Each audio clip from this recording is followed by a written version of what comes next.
Most of the Protestants, but not all, believe or accuse that the Pope in Vatican is the Antichrist. Let us try to look at what does the Bible says. In 1 John chapter 2 verse 22, it says there, "Who is the liar?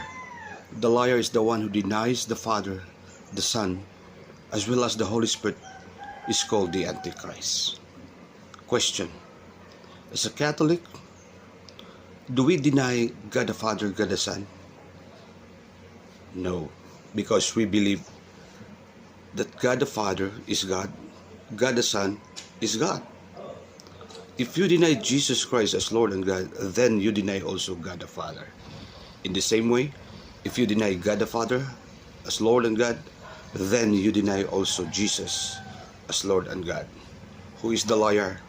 The one who says that the Pope is the Antichrist.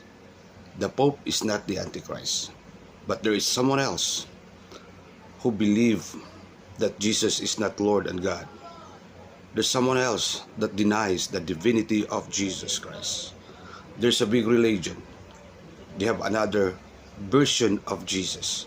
They just believe that Jesus Christ is only human being. Those are the systems of the Antichrist.